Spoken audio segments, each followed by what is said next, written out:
าสิเฮ็ดจังไดจึงสิได้ชีวิตคู่ที่ยืนยงและมีความสุขไปนำกันสำหรับการมีชีวิตคู่เนาะอยากให้ชีวิตคู่ยืนยาวซะเนาะอยากให้ชีวิตคู่ดีแล้วก็มีความสุขไปพร้อมบ่แม่นแค่ยืนยาวแล้วเฮาสิเฮ็ดจังได๋แม่นเฮาสิเอาอันใดมาเป็นตัวช่วยเฮ็ดให้ชีวิตครอบครัวมีความสุขมีความสงบอยู่ในบ้านในเรือนเนาะ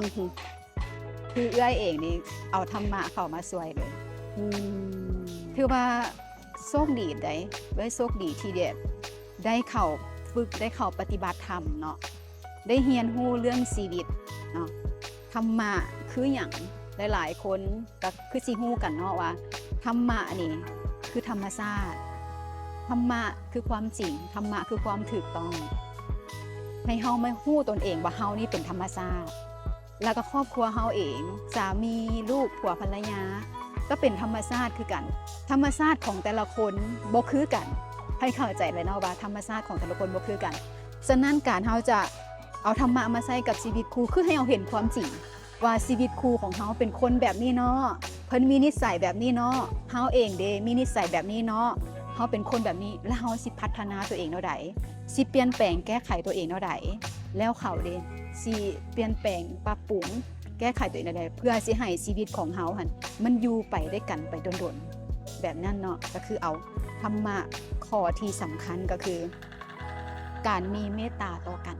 เนาะเมตตาเห็นอกเห็นใจเว้าดีเว้ามวลต่อกัน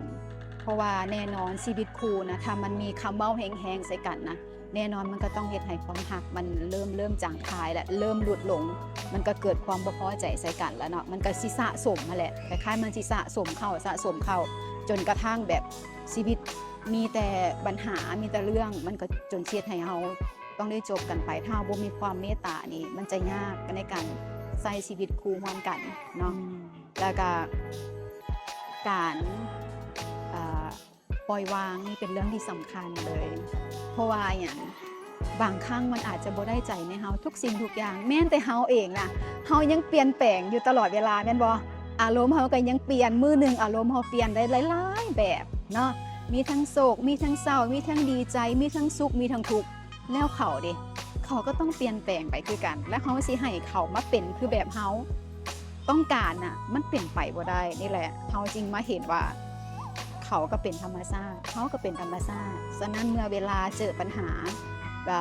มีอย่างมากระทบกับครอบครัวเนาะเขาก็ตัวใดเขาควรปล่อยวางก็ต้องปล่อยวางเป็นสำคัญเขาจริงที่อยู่กันไปรอดนะนั้นหัวใจสำคัญก็คือต้องเข้าใจธรรมชาติของเขาและเข้าใจธรรมชาติของเขาเองแล้วก็จึงคอยปรับจูนและหลังจากนั้นเขาก็ต้องมีความเห็นอกเห็นใจและเมตตาให้อภัยในขอผิดพลาดเนาะแล้วก็อันใดพอปล่อยวางก็ปล่อยวาง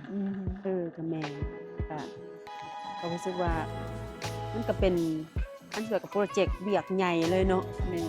เป็นสิ่งที่ต้องได้เรียนรู้แม่เพราะว่าชีวิตคู่นะมันเป็นเรื่องใกล้ตัวของเฮาที่สุดเด้มันเป็นเรื่องของเฮาจริงๆที่เฮา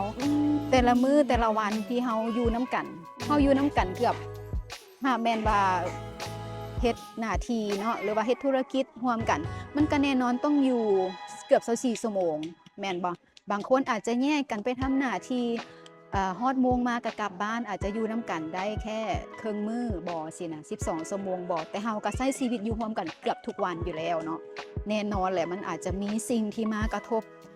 อาจจะมีเรื่องเข้ามาในการทำหน้าที่บ่ในการเฮ็ดอาชีพในการค้าขายมีหยังมากระทบบ่ได้อกบ่ได้ใจมันก็ต้องมีอารมณ์มาใส่กันจังซี่นะถ้าเฮาเห็นแบบนั้นแล้วก็เฮาก็ต้องรับฟังที่สำคัญคือเฮาต้องเป็นผู้ฟังว่าเมื่อเวลาเขาเจอปัญหาเฮาสิช่วยแนวใด